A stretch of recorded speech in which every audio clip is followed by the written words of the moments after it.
Quand on parle de l'aide aux PME, je vais vous dire comment on fait la médiation du crédit. On fait à l'inverse de ce qu'on faisait avant.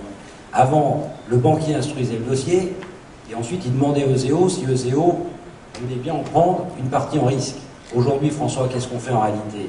Les médiateurs départementaux, ils appellent les collaborateurs de François Drouin, ils disent ce dossier, vous le sentez comment, vous êtes prêt à y aller, et ensuite ils viennent voir les banquiers en disant écoutez, EO va y aller, donc vous êtes gentil, vous y venez. Et on a la preuve de ce qui s'est fait en 83-86. Il y a un dispositif qui a marché de façon formidable, c'est quand il y a eu une période d'exonération fiscale, notamment pour les nouvelles entreprises, les 3 premières années de leur création. Et aujourd'hui, dans l'état où on est, ce serait pas mal. Et cette exonération-là, pour l'argent qui reste dans les entreprises, il est formidable.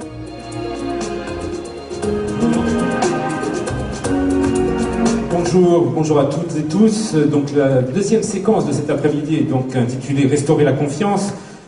Quelles sont les solutions apportées notamment pour améliorer les questions de l'emploi et de la formation professionnelle?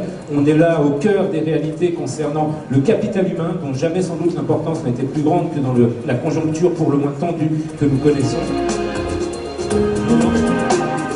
Anticipez, renforcez votre trésorerie, il y a de l'argent, 10 000 entreprises en ont bénéficié, pourquoi pas la vôtre? Toutes les entreprises ne sont pas touchées.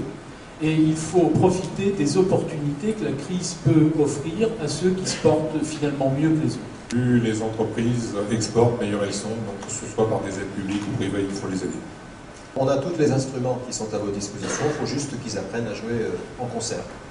Exonération de l'impôt société pour les bénéfices qui sont laissés dans les entreprises. Comme beaucoup certainement de gens qui étaient là aujourd'hui, je venais pour essayer de compenser la solitude du dirigeant dans la période de crise actuelle. Et je pense qu'on a quand même entendu des choses assez rassurantes et très concrètes sur ce qui doit nous permettre justement de tenir, parce qu'il va falloir tenir et tenir longtemps, plusieurs mois, si ce n'est au moins une année.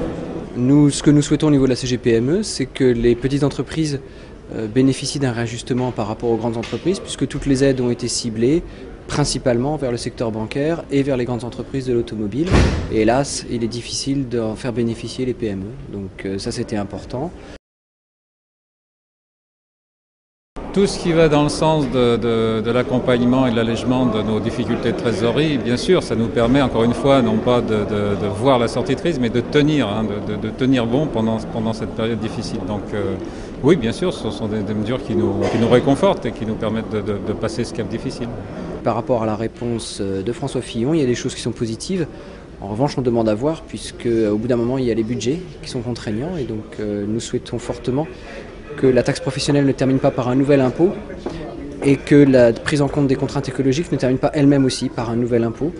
Donc ce qui peut alléger la charge sur le travail ira dans le bon sens. On est très content de la réduction qui est en cours sur l'IFA et sur le secteur de l'alimentation, de la restauration.